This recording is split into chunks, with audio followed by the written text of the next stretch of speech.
এনায়েত প্রভুবাদ আবার একটা ভিডিও বানাইছে। আমি ওটা কইছিলাম পলিটিক্স নিয়ে কসকসানি না করতে।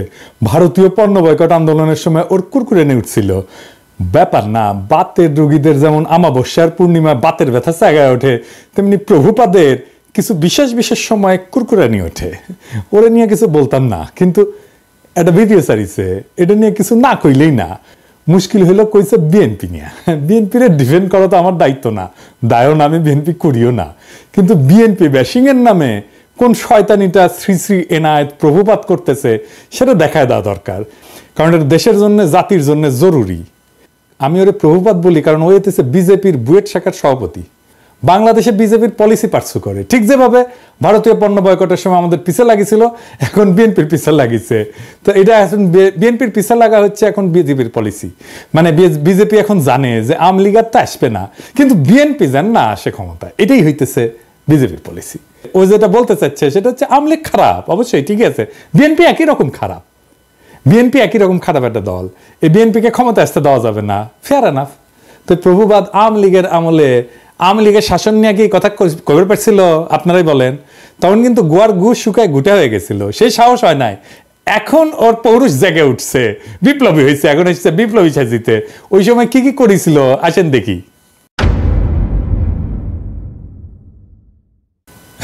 পদ্মা সেতু নিয়ে বই লিখেছিল, হ্যাঁ, পদ্মা সেতুর কত কিছু আবার ভিডিও করছিল পদ্মা সেতু নিয়ে। নির্বাচন আগে হাসিনার যেগুলো মেগা প্রজেক্ট, গুলো মেগা দুর্নীতির প্রজেক্ট, সেগুলো নিয়ে ও ভিডিও বানিয়েছিল। পদ্মা সেতু নিয়ে, মাতারবাড়ি নিয়ে, রামপাল নিয়ে, পায়রা নিয়ে, রূপপুর নিয়ে। রূপপুরে কি পরিমাণে টাকা মারিছে এখন সব খবর বাড়াচ্ছে, কিন্তু ওর কাছে আসে নাই গেল সেই খবর, ওইটা প্রমোট করে গেছে। ইন্ডিয়া আউটের সময় ও ইন্ডিয়া আউটের পিছে লাগিয়েছিল, কইছিল মনে আছে না? এটা আবার দেখেন, বাংলাদেশের মানুষ নাকি পেঁয়াজ খেয়ে নেশা করে। শুনেন, বাংলাদেশের মানুষ দুইটা জিনিস দিয়ে নেশা করে, একটা হচ্ছে সয়াবিন তেল আর একটা হচ্ছে পেঁয়াজ। আবার দেখেন নসরুল হামিদের ওটি যে ভিডিও ব্যানার প্রশংসা করে, হ্যাঁ। আবার ইসরায়েল পণ্য বয়কটের সময় স্টারবাক্সের মগ নিয়ে ওই উপহাস, দুইটা মগ, দুই হাতের দুইটা মগ নিয়ে উপহাস করছিল বয়কটকারীদের। আজ এডিটর সাহেব দেখান তো 5 আগস্টের আগের ভিডিওগুলো দেখান, এখানে টাইটেলগুলা, আর পরের ভিডিওগুলোর টাইটেলগুলো এটি দেখান। দেখেছেন? হ্যাঁ, বিপ্লবী পৌরুষ জায়গায় উঠেছে, বিপ্লবী হয়ে উঠেছে।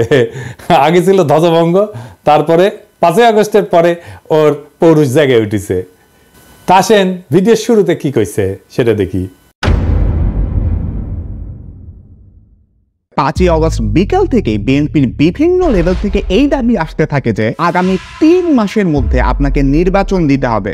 তো ও বিএনপির দোষ দিতেছে। বিএনপি কেন বাংলাদেশের বর্তমান অন্তর্বর্তীকালীন সরকারের কাছে নির্বাচন চাইছে? তো একটা গণতান্ত্রিক দল তো নিজের দেশের সরকারের কাছে সুষ্ঠু নির্বাচন চাইবে না? বিএনপি তো হাসিনার কাছেও চাইছে নির্বাচন নাকি? তো এনাদের ওই যে বাবার দেশ ভারতের কাছে যে ওর নেতা সজীব ওয়াজেদ জয় 90 দিনের মধ্যে বাংলাদেশে নির্বাচন করায় দেওয়ার দাবি করলো, সেটা এনাদের ভালো লাগছে না? হ্যাঁ, দেখেছেন? আসেন একে একে অন্য অভিযোগগুলো দেখি। ওই করছে যে মার্কিন দূতাবাসের সূত্র নাকি দাবি করেছে যে তারেক রহমান বিভিন্ন কনস্ট্রাকশন কোম্পানি আর প্রতিষ্ঠানের কাছে চাঁদা চাইছিল। শুনেন, মার্কিন দূতাবাসেরই আরেকটা সূত্র বলতেছে তারেক রহমান কোটি কোটি ডলারের অবৈধ সম্পদ সংগ্রহ করছেন। ঢাকায় আগে একজন মার্কিন রাষ্ট্রদূত ছিলেন যার নাম জেমস এফ মরিয়ার্টি। উনি বলতেছেন তারেক রহমান শুধুমাত্র যে মোনেম কনস্ট্রাকশনের মতন একটা লোকাল কোম্পানির কাছ থেকে ঘুষ খাইছেন এমন না, ওই কি মোনেম কনস্ট্রাকশন তারেক রহমানকে 4.5 লক্ষ মার্কিন ডলার ঘুষ দিছিল। আসল কাহিনী হচ্ছে মার্কিন দূতাবাস এরকম কোনো দাবি করে নাই। মার্কিন দূতাবাস তাদের কেবল মানে যে সমস্ত কমিউনিকেশন পাঠায় আর কি, তার দেশে কোথায় কি আপডেট হচ্ছে এইগুলা লিখে পাঠায় এবং বিভিন্ন বিষয়ে ওয়াশিংটনের মতামত চায়। এরকম একটা কেবল যেটা পাঠানো হয়েছে 2008 সালের নভেম্বরে, সেখানে তারা লিখছিল যে বাংলাদেশের দুর্নীতি দমন কমিশন তারেক রহমানের বিরুদ্ধে বিভিন্ন অভিযোগ আনছে, যার মধ্যে আছে অমুক কনস্ট্রাকশন ফার্ম থেকে চাঁদা দাবি, তমুক প্রতিষ্ঠান থেকে চাঁদা দাবির অভিযোগ। এটা রিপোর্টিং, এইটা মার্কিন দূতাবাসের কোনো অভিযোগ না। একটা দাবিও কিন্তু মার্কিন দূতাবাস বা তাদের কোনো সূত্র করতেছে না। এই অভিযোগ আনছে মইনুল আহমেদের সরকারের দুর্নীতি দমন কমিশন, যারা তখন -2 ফর্মুলা বাস্তবায়নে ব্যস্ত। আর আমেরিকা দূতাবাস সেই মামলাগুলোর বর্ণনা করতেছে, আর কিছু না। কিন্তু এই মামলাগুলো কিভাবে হয়েছে সেটা একটা বর্ণনা কিন্তু আছে মহিউদ্দিন আহমেদের বই 1/11-তে। এই মামলাগুলো হয়েছিল সরাসরি মইনুল আহমেদের নির্দেশে, যদিও তখনকার এনবিআর বা দুদক কেউই তারেক রহমানের বিরুদ্ধে কিছুই পায় নাই।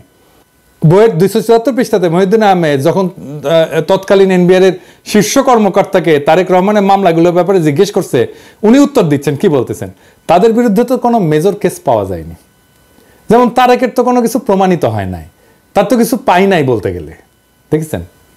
এবং এই 1/11 বইতে খুব বিস্তারিতভাবে লেখা আছে কিভাবে মইনুল আহমেদ বাধ্য করছিল এই সমস্ত মামলা দিতে। এবং আমরা সবাই জানি যে কিভাবে তখন ব্যবসায়ীদের তুলে নিয়ে বিভিন্ন রাজনীতিবিদদের বিরুদ্ধে মামলা করতে বাধ্য করা হইতো। সেই মামলাগুলোর সূত্র ধরে এই প্রভুপাদ ভিডিও বানায় ফেলছে যে তারেক রহমান চাঁদাবাজি করছে, দেখেছেন। মানে মানুষের তো ইন্টেলেকচুয়াল একটা অনেস্টি থাকবে। উনাকে আবার ছাত্র পড়ায় বুয়েটে, ছাত্র কি শিখবে ওর কাছ থেকে? ছাত্র সাবজেক্ট কি শিখবে জানি না, কিন্তু নৈতিকতা তো শিখবে না ওর কাছ থেকে। এখন প্রশ্ন হইতেছে যে মামলাগুলো হইলো গত 17 বছর, এই চাঁদাবাজি মামলার অগ্রগতি কি? গোড়ার ডিম, শূন্য। এটা চাঁদাবাজির মামলাও হাসিনা গত 17 বছরে কোনো আদালতে প্রমাণ করতে পারে নাই, এমনকি কোনো বিবাদী এই সমস্ত ভুয়া মামলা চালাইতেও চায় নাই। তো প্রভুবাদ কোত্থেকে পাইলো এগুলা? দেখেছেন কিরকম জাউরা, কিরকম জাউরা। এনায়েতের ভিডিওতে আমিন আহমেদ ভুইয়া নামে এক ব্যবসায়ীর কথা বলছে, যাকে নাকি তারেক রহমান হুমকি দিছিল চাঁদার জন্য। অথচ আমিন আহমেদ ভুইয়া নিজেই দাবি করছে যে তাকে জোর কইরা তারেক রহমানের বিরুদ্ধে মামলা করানো হয়েছিল। তো এডিটর সাহেব আগে দেখান প্রভুপাত কি কইছে। এই তারেক রহমান আল আমিন কনস্ট্রাকশনের মালিক আমিন আহমেদকে হুমকি দিছেন, তুমি যদি আমাকে $1.5 লক্ষ না দাও তাহলে তোমার কোম্পানি আমি বন্ধ করে দিব। তারপরে দেখান আমিন আহমেদ ভুইয়া কি কইছে। কারণ একটা ইস্তেদি বিষয় মামলাটি এখন বর্তমানে রাষ্ট্র বনাম তারেক রহমান সাহেব। আমি নিজে যদি উদ্যোগ হয়ে মামলা করতাম তাহলে তো মামলা চালুই থাকতো। আমার যদি উদ্যোগ বা ইচ্ছা থাকতো, আর স্বাভাবিক বিষয়, আমি তার সময় কেন মামলা করতে যাব? উনি তো আমার দলের সিনিয়র যুগ্ম মহাসচিব, উনি নমিনেশন দিয়েছে, আমার সাথে রাজনীতি করি। মানে প্রভুপাদ ভিডিওতে যার নাম উল্লেখ করে দাবি করছে যে তার কাছে তারেক রহমান চাঁদা চাইছে, সে নিজেই বলতেছে যে তার কাছে তারেক রহমান টাকা চায় নাই, তাকে মামলা করতে বাধ্য করছে মইনুল আহমেদের সরকার। মানে ওই যে বলছে বিএনপিতে এর মধ্যে ক্ষমতায় আসেনি, মইনুলের পর তো আওয়ামী লীগ ক্ষমতায়, তাহলে ও তো এমন না যে ওরা চাপ দিয়ে বলছে বিএনপি, তাই না? এইটা গেল প্রথম ধাপ্পাবাজি। দ্বিতীয় ধাপ্পাবাজি ধরি, প্রভুপাত দাবি করেছে যে তারেক রহমান নাকি বাংলাদেশে সিমেন্টসের সমস্ত চুক্তি থেকে 2% কমিশন নিয়েছিলেন। থার্ড এক্সাম্পল সিমেন্স থেকে এই তারেক রহমান এবং তার ভাই আরাফাত রহমান কোকো ঘুষ নিছেন বলে কিন্তু অভিযোগ আছে। একজন প্রত্যক্ষ সাক্ষী জানাইতেছেন বাংলাদেশে সিমেন্সের যত চুক্তি হইতো তার থেকে প্রায় 2% কমিশন এই তারেক রহমান নিতেন। সিমেন্সের বিরুদ্ধে আমেরিকার যে মামলা হয়েছিল, সেই মামলা 20 পৃষ্ঠার রায়ে কোন ডকুমেন্টে তারেক রহমান সিমেন্সের কাছে টাকা চাইছে বা তারেক রহমানকে সিমেন্স 1 টাকাও কখনো দিছে এমন কোনো কথার উল্লেখই নাই। এই যে তাহলে এই তথ্য প্রভুপাত কোথায় পেয়েছে? হ্যাঁ, আওয়ামী লীগ দিছে ওরে, ইন্ডিয়া দিছে ওরে, বুঝছাও। আচ্ছা, এরপরের ঘটনা আর একটা ইন্টারেস্টিং, কারণ এটা থেকে আরো পরিষ্কার হয়ে যাবে যে এই প্রভুপাদের বেসিকই ক্লিয়ার না। ওই দাবি করেছে যে টঙ্গীতে একটা 80 মেগাওয়াট প্ল্যান্ট নির্মাণের জন্য চীনা কোম্পানি হারবিন তারেক রহমানকে $7.5 লাখ মার্কিন ডলার ঘুষ দিছিল। শুনেন, 12ই অগাস্ট প্রধান উপদেষ্টার সাথে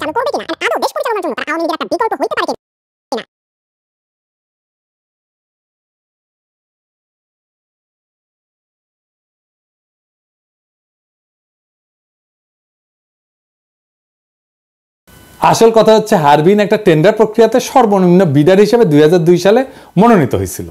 এই দরপত্র নিয়ে কোনো মামলা হয়নি কখনোই। তাই হারবিনকে কাজ দিতে তারেক রহমান ঘুষ দিছিল দাবি ভুয়া, কারণ যার টেন্ডার সর্বনিম্ন হয় সে তো এমনি কাজ পাবে।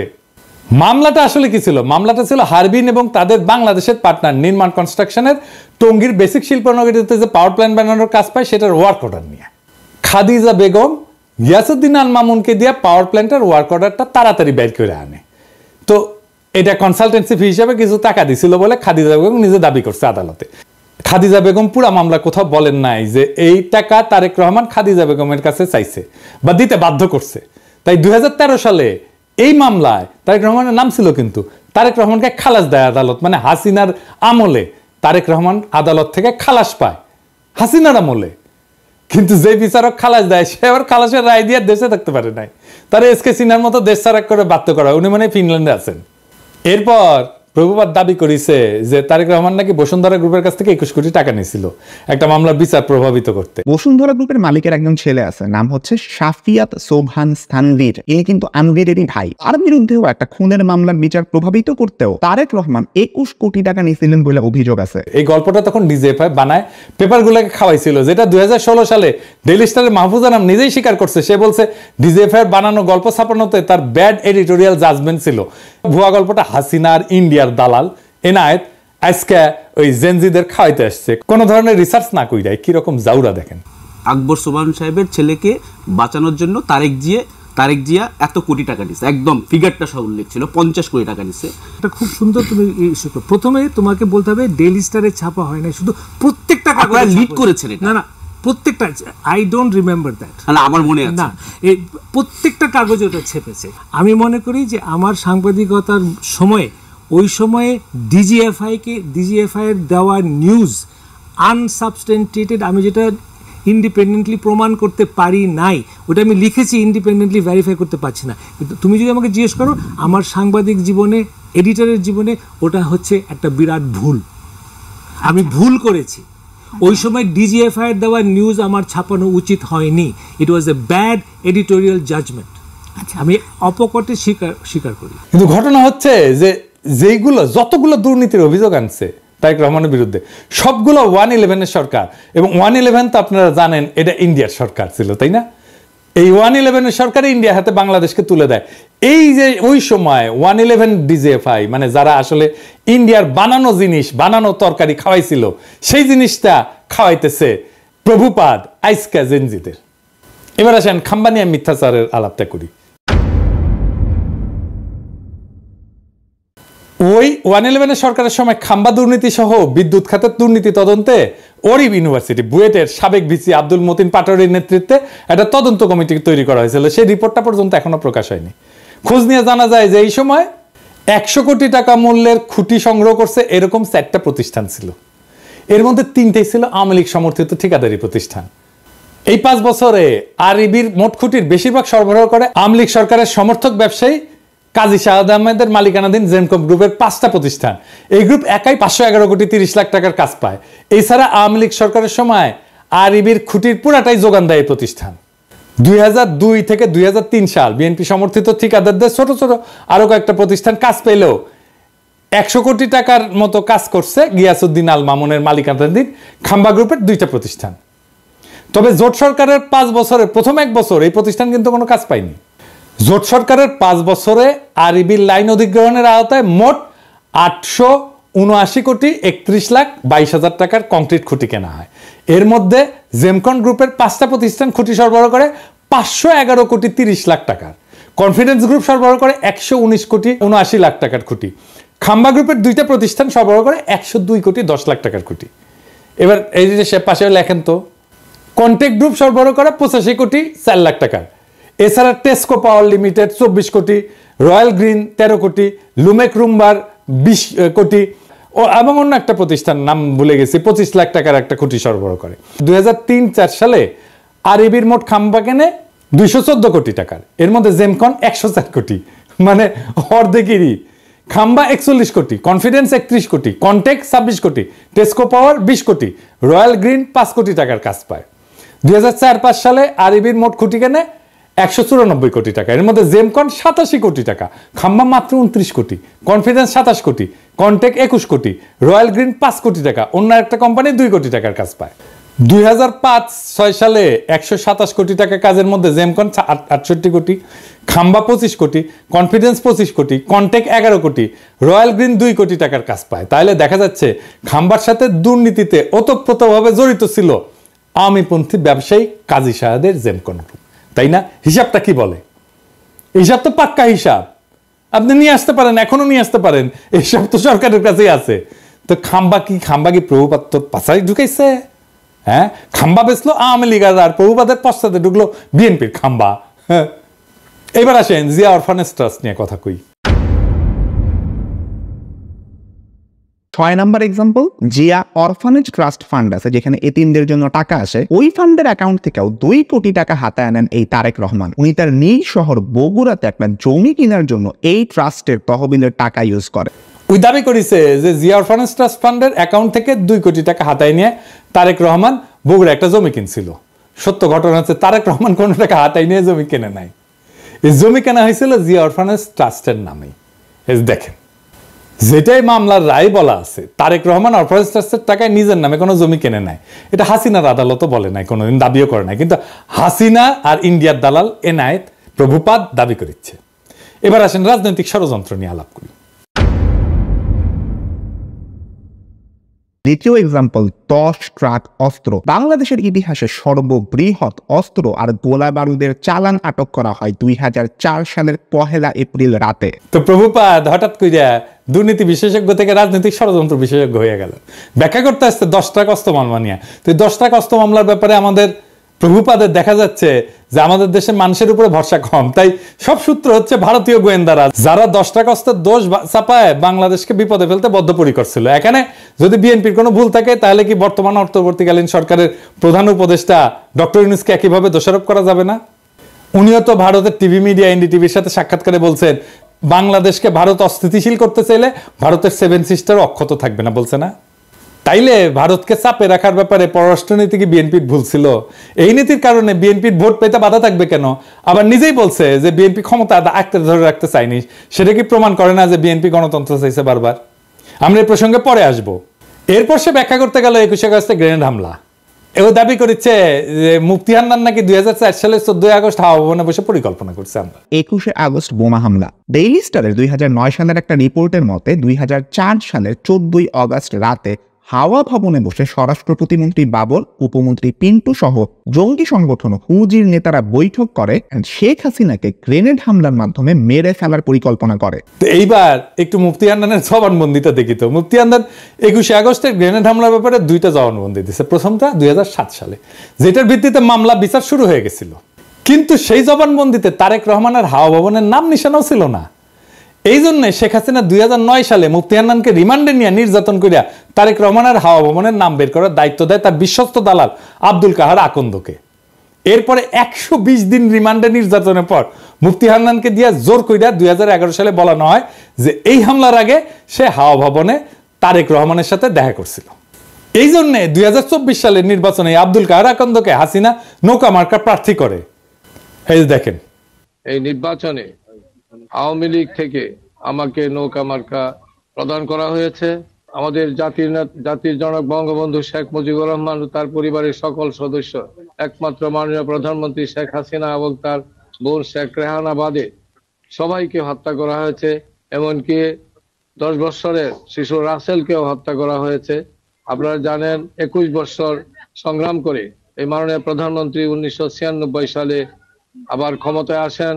ক্ষমতায় আসার পর বঙ্গবন্ধু হত্যা মামলা রুজু হয়। এতদিন এই হত্যা মামলা রুজু করতে দেওয়া হয়নি এবং সেই মামলার তদন্তভার আমাকে দেওয়া হয়। সেই মামলাটিও আমি পরবর্তী তদন্ত করি এবং সঠিক পথে নিয়ে আসি। এই সমস্ত মামলা করার কারণে আমাদের আওয়ামী লীগ, যেটা একটি পুরাতন দল, সেই আওয়ামী লীগকে ধ্বংসের মুখ থেকে রক্ষা করা সম্ভব হয়েছে এবং আওয়ামী লীগের রাজনীতিকে টিকিয়ে রাখার ব্যবস্থা করা হয়েছে। আমাদের মাননীয় প্রধানমন্ত্রী আমাকে নৌকা মার্কা দিয়েছেন। এইদিকে মুফতি হান্নান এই জবানবন্দি দেওয়ার সাথে সাথে প্রত্যাহারেরও কিন্তু আবেদন করে। এই জবানবন্দি ছিল পুরাই বানোয়াট। আপনি বলবেন যে আপনি বললেই বানোয়াট হয়ে যাবে। আছে না, একটা জিনিস দেখি, মজার জিনিস, এটা বানোয়াট কেন? মুফতি হান্নান কবে কত তারিখে হাওয়া ভবনে তারেক রহমানের সাথে দেখা করতে গেছিল সেটা মনে করতে পারে নাই, তাই তার সাক্ষ্যে লেখা ছিল তারিখ এবং সময় মনে পড়ছে না। অথচ হাওয়া ভবনে তার বৈঠক ছাড়া বাকি সমস্ত ঘটনার তারিখ সহ বিস্তারিত বর্ণনা করছে মুফতি হান্নান। শুধু হাওয়া ভবনের মিটিংটার তারিখ তার মনে নাই। এখন আসেন একটা আদালত কিভাবে কাজ করে বোঝায়, কারণ হাসিনার আর মোদির ঘেটুপুত্র এনায়েত প্রভুপাদ আবার এগুলো বুঝবে না। আদালতে একটা মামলা যাওয়ার আগে পুলিশ তদন্ত করে এবার সম্ভাব্য দায়ী ব্যক্তিদের নামে চার্জশিট দেয়। এরপর আদালত এই চার্জশিট গ্রহণ করে বিচার শুরু করে। বিচারে বাদী এবং বিবাদী পক্ষ তাদের পক্ষে সাক্ষী হাজির করে। এছাড়া আসামিদেরকেও হাজির করা হয়। সবাইকে দুই পক্ষের আইনজীবীরা জেরা করে, মানে বিভিন্ন প্রশ্ন জিজ্ঞেস করে ঘটনার সত্যতা নির্ধারণের চেষ্টা করে। এই জেরার পর সবার যুক্তি তর্ক শুনে আদালত রায় দেয়। এখন খালি মুফতি হান্নান কেন, তার বাপও যদি জবানবন্দি দেয় যে তার 21 আগস্টে বোম মারছে তারেক রহমানের কথায়, কিন্তু আদালতের জেরায় যদি প্রমাণ হয় তাদের দাবি মিথ্যা, তারা খালাস পেয়ে যাবে। আর যদি তাদের জেরা করার কোনো সুযোগই দেওয়া না হয়, সেটা হচ্ছে একটা ক্যাঙ্গারু কোর্ট, যেখানে কোনো সুষ্ঠু বিচার হয় না। তাহলে যেখানে 21শে আগস্টের এই পুরা মামলায় মুফতি হান্নানের জবানবন্দির উপর তৈরি, সেই মুফতি হান্নানকে এই মামলায় জেরারই সুযোগ দেওয়া হয় নাই, বুঝছেন? জেরা করার ঠিক আগে মুফতি হান্নানকে ফাঁসিতে ঝুলায় খুন করে শেখ হাসিনা, যেন এই ঘটনার পিছনের সত্য সামনে না আসে। বুঝছেন তো কি রকম ক্যাঙ্গারু কোর্ট, কি আদালত, কি রায়, কি বিচার হয়েছে? মুফতি হান্নানের জবানবন্দি ছাড়া এই মামলার বিচারিক প্রক্রিয়াতে কেউ দাবি করে নাই যে হাওয়া ভবনে কোনো মিটিং হয়েছিল, যেখানে এই হামলার সিদ্ধান্ত নেওয়া হয়েছিল। আর মুফতি হান্নানকে অকথ্য নির্যাতন করে একটা জবানবন্দি আদার করলে সে জবানবন্দির কোথাও এই মিটিং এর তারিখের উল্লেখ নাই, আগে বলছি। কিন্তু হাসিনার দালাল, ইন্ডিয়ার দালাল এনায়েত প্রভুপাত জেনে গেছে যে মিটিং ঠিক 14ই আগস্ট হয়েছিল। শুনেন, ডেইলি স্টারের 2009 সালের একটা রিপোর্টের মতে 2004 সালের 14ই আগস্ট রাতে হাওয়া ভবনে বসে স্বরাষ্ট্র প্রতিমন্ত্রী বাবর, উপমন্ত্রী পিন্টু সহ জঙ্গি সংগঠন হুজির নেতারা বৈঠক করে শেখ হাসিনাকে গ্রেনেড হামলার মাধ্যমে মেরে ফেলার পরিকল্পনা করে। কই পাইছে? প্রমাণ দেখাইতে পারবো? ওকে বলবেন প্রমাণ দেখাইতে। মানে যে হামলা করছে সে মনে করতে পারতেছে না কবে হয়েছে মিটিং, আর এনায়েত প্রভুপাত যাই না বসে আছে। বাবা, কঠিন তালেবর। দেখেছেন, অপরাধী সব জায়গায় তার অপরাধের চিহ্ন রেখা যায়। মিটিং এর তারিখটা এখানে কেন গুরুত্বপূর্ণ এটা বোঝা দরকার। মিটিং এ যারা উপস্থিত ছিল তারা সবাই রাষ্ট্রের গুরুত্বপূর্ণ ব্যক্তি, 2 জন এমপি, গোয়েন্দা বাহিনী প্রধান, তারেক রহমান নিজে। তো এত গুরুত্বপূর্ণ মানুষ যাদের প্রত্যেকের সাথে তো অনেক লোক থাকে, তাই না? তাদের এপিএস থাকে, বডিগার্ড থাকে, ড্রাইভার থাকে, আরো অনেক স্টাফ থাকে তাদের সাথে। কিন্তু কেউ কিন্তু একা না, আমাদের মতো না, সাধারণ মানুষ না। তাদের প্রত্যেকটা মিটিং এর শিডিউল থাকে, যেগুলো তার পিএসরা ম্যানেজ করে, এবং অনেকের সাথে মিডিয়ার লোকজনও থাকে তো সার্বক্ষণিক, তাই না? এখানে তো দেখবে কোথায় যাচ্ছে, কি করতেছে, সব জায়গায় মিডিয়ার লোকজন থাকবে। তাই রাষ্ট্রীয় দায়িত্বপ্রাপ্ত কোনো গুরুত্বপূর্ণ ব্যক্তি কোনো নির্দিষ্ট তারিখে মুফতি হান্নানের যদি উল্লেখ করতো, তাহলে বের করে ফেলা যেত যে গুরুত্বপূর্ণ ব্যক্তিরা সেদিন হাওয়া ভবনে ছিলেন না, এই পুরো মামলায় ডিসমিস হয়ে যেত। তাই সরকারি এই বানোয়াট জবানবন্দিতে জোর করে মুফতি হান্নানকে দিয়ে দেখায়, যেখানে যখনই তারিখের কথা আসছে তখন মুফতি হান্নানকে বলতে হয়েছে যে তারিখ আর সময় মনে নাই। এই এমপি, এতগুলো এমপি, 2 জন এমপি, স্বরাষ্ট্রমন্ত্রী, তারপরে তারেক রহমান, এতগুলো লোকের একটা দিন হাওয়া ভবনে গেছে, ওইটা বাইর করা যাবেই যাবে যদি এটা ঘটে থাকে সত্যি সত্যি। কিন্তু এত বুদ্ধি ওর মাথার থাকলে তো ওর তার ইন্ডিয়ার দালালি করতে হয় না, হাসিনারও দালালি করতে হয় না। এরপরে প্রভুপাত দাবি করছে যে বিএনপি নেতারা নাকি বাংলা ভাইয়ের জেএমবি কে পৃষ্ঠপোষকতা করছে। বিএনপি জামায়াত জোট সরকার জঙ্গি গোষ্ঠীকে তোষণ করত, তাদেরকে পালতো, এন্ড পরে নিজেদের কাজেও ব্যবহার করছে। তার সোর্সকে জানেন? নূর মোহাম্মদ কিশোরগঞ্জ থেকে নৌকা মার্কা নিয়ে ভোট ডাকাতি করে যে তা আওয়ামী লীগের সাবেক সংসদ সদস্য। এই লোক নিজেই ছিল বাংলা ভাইদের দোসর। আলী রিয়াজের যে Islamist militancy Bangladesh complex web, এই বইয়ের 52 পৃষ্ঠায় উল্লেখ আছে নূর মোহাম্মদ 2004 সালে রাজশাহী রেঞ্জের ডিআইজি হিসেবে গণমাধ্যমকে বলছিল যে বাংলা ভাই এবং তার বাহিনী বামপন্থী সরবরাহদের ধরতে সাহায্য করছে, এবং তিনি নিজেই স্থানীয় পুলিশ বাহিনীকে নির্দেশ দিয়েছেন তাদের সহায়তা করতে। তাহলে দেখেন বাংলা ভাই আসলে কারা সাহায্য করছে। তো এইসব কইরা বিএনপিকে বিপদে ফেলে আওয়ামী লীগের নমিনেশন যেটা ভোট ডাকাতকে সূত্র ধরে এনায়েত প্রভুপাত বলতেছে যে বিএনপির নেতারা নাকি জঙ্গিদের পৃষ্ঠপোষকতা দিচ্ছে। তবে এটা সত্য যে জেএমবির এই ঘটনা বিএনপির ক্ষমতা হারানোর কারণ। কিভাবে এটা একটু দেখি। একটা রাষ্ট্রে বল প্রয়োগের একচেটিয়া কর্তৃত্ব থাকে আর কারণ না, রাষ্ট্রের কাছে। এই কর্তৃত্ব আর কারো কাছে চলে গেলে বল প্রয়োগের দ্বিতীয়, তৃতীয়, চতুর্থ যদি জিনিস তৈরি হয়ে যায় তাহলে রাষ্ট্র ক্ষমতাহীন হয়ে যায়। হাসিনার পুলিশ আমাদের মারবে, এটাই নিয়ম। যতদিন আমাদের একসেটে এভাবে মারতে পারবে ততদিনই হাসিনার ক্ষমতা। আমরা যখন ঠোলা মেয়েটা ঝুলে রাখতে পারলাম না তখনই হাসিনা পলাইলো, বুঝছেন? তা খালেদা জিয়া সরকার ক্ষমতায়, যেখানে বাংলা ভাই প্যারালাল একটা বল প্রয়োগ করে, তাহলে খালেদা জিয়ার ক্ষমতা কোথায় থাকে? থাকে না তো। রাষ্ট্রের 2টা ক্ষমতা থাকে না, এক বনে 2 বাঘ থাকে না, এক বনে একটাই বাঘ থাকে। আমরা বাঘ হয়ে উঠতে পারছিলাম জন্যই হাসিনা পলাইছে, বুঝছাও? বাংলা ভাই ওইখানে তাণ্ডব করতেছে, আর বিএনপির মন্ত্রীরা বলতেছে বাংলা ভাই মিডিয়ার সৃষ্টি। এটা তো বিএনপির দোষ। যদিও 2005 সালে 17ই আগস্ট জেএমবি আত্মপ্রকাশ করে, তারপরে 1 বছরের মাথায় জঙ্গি সংগঠনের সমস্ত নেতাকে গ্রেপ্তার করে পুরো সংগঠনটা ভেঙে দেওয়া হয়। এটা নিয়ে টাইম ম্যাগাজিন একটা প্রচ্ছদ প্রতিবেদনও করে, কিন্তু ড্যামেজ যা হওয়ার তা হয়ে গেছে ততদিনে। গ্রেনেড হামলা নিয়ে কথাটা বলি, যে গ্রেনেড হামলা নিয়ে বিএনপির লোকেরা নানা কথা বলে হাসিনায় তদন্ত করতে দেয় না, কিন্তু এটাও সত্য। জজমিয়া নাটক কিন্তু বিএনপির আমলে হয়েছিল। গ্রেনেড হামলা একটা বিশ্বাসযোগ্য তদন্ত করতে না পারার দায় বিএনপির। এটা আমি আগেও বলছি, এখনো বলতেছি। আরো বিএনপির আরো সমস্যা আছে। র্যাব বানানো হয়েছে, এটা বিএনপির একটা মারাত্মক ভুল। বিএনপি আমলে র্যাব বিচার বহির্ভূত হত্যাকাণ্ড শুরু করে, এইটা মানবাধিকার লঙ্ঘন, এর দায় বিএনপি। এবং এখনো পর্যন্ত বিএনপি যে এটা ভুল কাজ ছিল সেটা স্বীকার করে না। দেশের আভ্যন্তরীণ আইন শৃঙ্খলাটা মিলিটারি ইস্যু না রে বাবা, এইটা মিলিটারি দিয়ে এই কাজ করতে পারবেন না। এখন মাঠে মিলিটারি আছে, পুলিশের কাজ করতেছে, এটাও মিলিটারির কাজ না। ওদের যত দ্রুত সম্ভব ক্যান্টনমেন্টে ফিরে যাওয়া উচিত।